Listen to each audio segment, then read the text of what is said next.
Me too. You, like most people, are probably convinced that if it is real, it cannot be magic.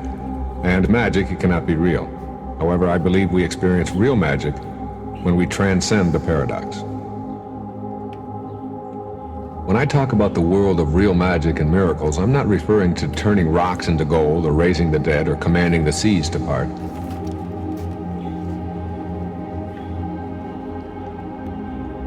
I'm discussing whatever you have considered beyond your ability to create for yourself because of limitations you believe you have.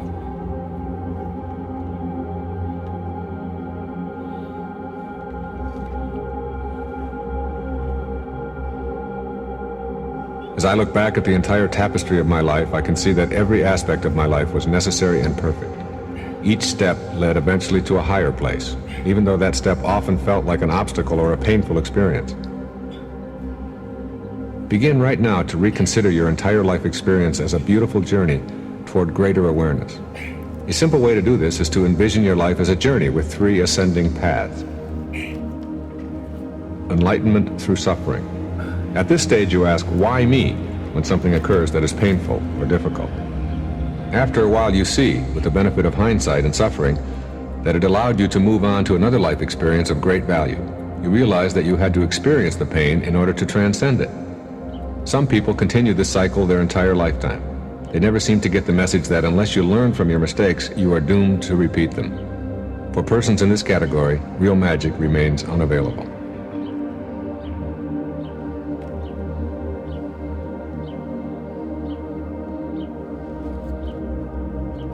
If you recognize the first path as a pattern in your own life, then you probably have moved up past suffering as your means to learning to enlightenment through outcome.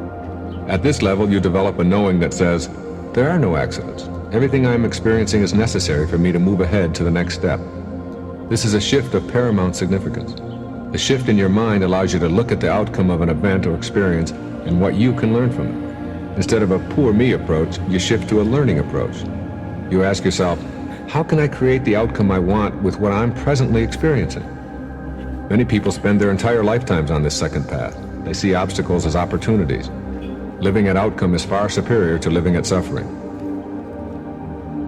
What is missing in their lives, however, is the possibility of experiencing real magic and the ability to make miracles happen. For this, one needs to go to the third path on this metaphorical journey.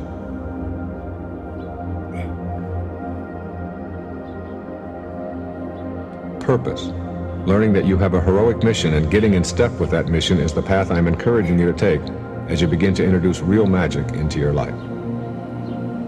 Everything in the universe has a purpose. The invisible intelligence that flows through everything in a purposeful fashion is also flowing through you. Try thinking of your life as a parenthesis in eternity. The parenthesis opens the moment of your conception and closes at the instant of your death. The space within this parenthesis is your life, surrounded by something called eternity. The invisible self, the part that is not your physical sensory self, is the part that can contemplate eternity. Few of us have had any training or upbringing in how to tap into the power of our minds. In order to enter the world of real magic, you will need to learn how to go way beyond your rational mind and enter the dimension of spirituality. In order to participate in the high drama of miracle making and real magic, you must believe in your spiritual self, which has absolutely nothing to do with your religious affiliation. Once you have the experience of this invisible dimension and know this higher place that you can go to within your mind, you have the capacity to create miracles and live a life of real magic by using your invisible self to influence your physical reality. When you truly become a spiritual being first and a physical being second, and know how to live and breathe in this new alignment, you will become your own miracle worker.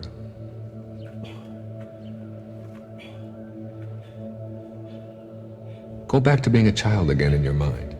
You will see that the childhood experiences, whatever they were, helped that little person you were to become the adult you are today. Simply see that each experience led to the next and offered you something to grow on or not to grow on.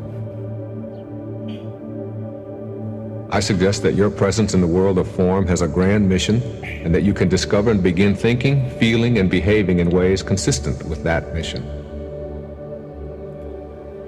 Getting to purpose in life by going within and discovering that purpose is about loving unconditionally and serving, alters one's worldview dramatically.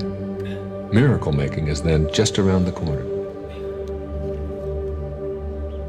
Suffering decreases measurably because the emphasis ceases to be, why me? When you go beyond outcome in life, you find yourself unconcerned about what's in it for you. You go beyond success, achievement, and performance as indications of your life's mission. Your purpose takes hold and you gain a sense of joy and inner harmony. Once you begin the journey toward a life on purpose, you enter the realm of real magic. Get yourself aligned with your purpose, because you can't really get anything. You show up here with nothing, you leave here with nothing. All you truly can do with this life in form is to give it away. Purpose is always about giving. Be a student. Stay open and willing to learn from everyone and anyone. Every single person you encounter in your lifetime has something to teach you.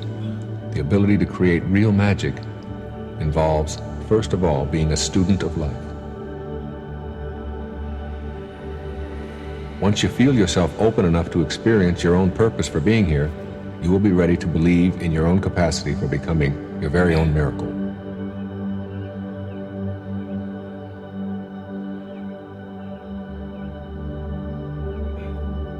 Your thoughts are something that you control, and they originate with you. Thought is our way of processing and recording our human experience.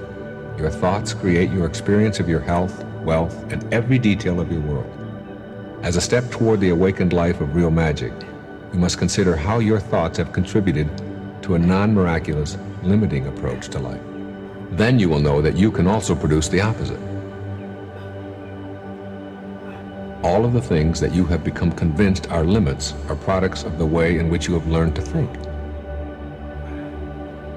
People who believe only what they can see or prove scientifically are limited by the current level of sophistication of our measuring devices. Be a person who accepts no limits in your mind. None.